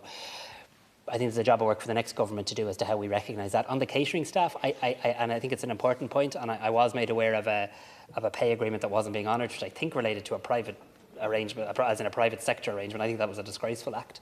And I take your point, but it will fall to the next government to resolve pay issues. We are at some point 124 days on, hopeful of a new one. On the waiting list, can I write to you? But you're not wrong. On the testing and tracing, there has been significant progress in turnaround times. But you're right, we should never get complacent. We have to keep doing better in this regard, and I'll keep in touch with you. Deputy Healy might bring a spare cap with him next week. I think his sun hat would be more appropriate for the Minister. Chair, and we'll have plenty of sun. St Bridget's Hospital in Carrick-on-Suir. Look, we need definite answers about this. We're told that the staff were needed in Cashel. I understand over 74,000 people, Minister, you can correct me, applied and fair dues them to work in the HSE frontline services, and only partly 140 or so were employed. So why do we take the staff from St Bridget's to go to Cashel? I'm delighted to see Cashel open our lady. You visited there with me and others, and you saw the state of it. 22 million, the pristine state of it, 22 million had been spent on it. So now it's reopened. We're delighted, and we wish well to the patients who moved in from St Patrick's, and the staff and their families and all the care workers. But I want to know what's going to happen post-COVID. We want to know, is that going to be kept open now as a hospital? No more lame excuses that it wasn't fit, they couldn't go up the stairs and whatever else, so that can't be allowed. Minister, the breast check and the cervical smear tests and all those other tests. People are waiting so anxiously. We'll see your former leader now out advocating for the hospice, and fair dues to them. People with cancer, prostate cancer, were being advised to check, test, bowel smearing. All stopped, and people are getting sick and worried that the stress of it is making them sick. And it's his compounding the mental health issues, and they need to be dealt with. Early intervention services, Minister. They're just being abandoned now for the last 3 or 4 months. They were bad anyway, and they're vital to the children and to the adults as well with disabilities if there are new cases presenting. And St Rita's in Clonmel, with difficulties last year opening it. We want to make sure it's open this summer. July provision, I think, is going to start. It has to start. Just picture a family at home with an adult child, a young man or woman that has severe, profound disability. I have them onto me. Thankfully, some of the pitches are open this week, and there's the pitches, soccer and GA fields that they can go in there at limited times. But they needed that. They were incarcerated for 3 months and didn't even get the trip on the bus with their siblings, and that routine was very important to them. So, Minister, I want you to answer those. Also, I've asked about mental health. You mentioned the mental health of us not getting our hair cut. Mine isn't growing that much anyway, so I might want to get to 10, 10, 20. But people, I have barbers who are suffering from mental health because their job is to get up and work. The banter, the service, the customer. Customers are being dealt with in the black market, and it's quite simply appalling. And it's expanding all the time, the black market. So this man, William Watson Care Clonmel has set up his saloon. It's like a phone box you go into, and you're disinfected going in and going out, and the gown and everything else. A very professional man, and he needs to get going back to work. Work is his therapy, and work is what he wants to do. Minister, the private hospitals. We had to sign up, I supported it. But look, this month of June a contract should have been changed. If it had cost money, so be it. Let them get back to work. I won't even talk about City West. It's appalling, Vista, to have that kind of money being paid for an empty building and a field hospital. Look, we thought we needed them. We didn't, thank God. So look, get them back to work and use, because the queues are getting longer and longer. Minister, please, I plead with you to do that, and I plead with you to continue tomorrow with the NIFID and insist that you let barbers and places like that, and the pubs, let them go back to 1 metre, because they can't survive, or they mightn't reopen. Minister? So look, you make a very compelling point in relation to barbers, and I do want to make the point that I think I've been listening to them in the media recently, and I've been listening to the huge efforts they've been making to adapt their premises. I've heard them talking about bringing 1 customer or 2 customers in at a time. They're going to huge lengths, and I really hope we can make progress on this. And we have to obviously get the public health advice considered as a government, and I've outlined to you the timeline in relation to that. On pubs as well, I mean, we've made it clear the type that might be able to open in terms of those that effectively operate as restaurants. But nobody wants to be, let's be clear here, nobody wants to be the pub or the restaurant where there's a big outbreak of COVID. That's not good for business either. It's not good for the health of people in your community as well. We've made a lot of progress and saving a lot of lives, and we can't go backwards. And it is a balance. And good, strong public health policy will actually help our economy and help our businesses and help our people. But I hear you in relation to that. I do hope we'll have news tomorrow in relation to the July provision, but I also hope, Deputy McGrath, will be broader than just the traditional July provision, and that my department and the HSE will also play a role in providing therapies and supports for the reasons you've outlined in terms of early intervention services. So I hope to have good news in that in regard to tomorrow. I'll always rather stand here as Health Minister and take flack for the private hospitals not being as busy and for City West not being as busy, rather than standing here wondering A, why we didn't have them, B, why we ran out of ventilators, or C, why we didn't have a field hospital. Thank God we didn't need them. And you know what, if we had to pay some money as effectively an insurance policy for that safety net, it was worth every single cent. And I think most taxpayers in this country will agree with that. But we do need to now look at the strategy going forward, because we're in a very different place as well. I've already commented on screening. And I would point out, though, anyone with symptoms should come forward. Don't wait for a screening test. If you have a symptom of cancer, the health service is open today. Ring your GP today, and I'll write to you on St. Bridget's. Thank you very much. The independent group now, Deputy Cumming. You're sharing your time. Thank you. Minister, I want to zone in on the private hospitals in Galway and the public hospitals and the underutilisation. And I welcome the decision to review the contract at the end of June. I've raised it many times. But just to respond to two things you said, that this is a villain, this virus. I don't think it's helpful to attribute human characteristics to a virus. A virus is a virus. It's our reaction to that virus and how we deal with it. And then you talked about highlighting inequality. Many of us have highlighted inequality repeatedly in this chamber to point out the effects of inequality, particularly in relation to health, and the effects of no housing in relation to health and so on. And indeed, in March, when we started our journey on this pandemic, I highlighted the letter that most of us received from Forsa in relation to the appalling conditions of primary care not fit for purpose on that particular day. So that's just the context. In relation to Galway, Merlin Park Hospital was set up in 1953 thanks to the work of Noel Brown and a small team. And it was, in this context, it's interesting, it was set up as a TB, the first dedicated TB. And why I'm highlighting it is, it's empty, practically empty. I've pointed this out to you already. Rehab shut down.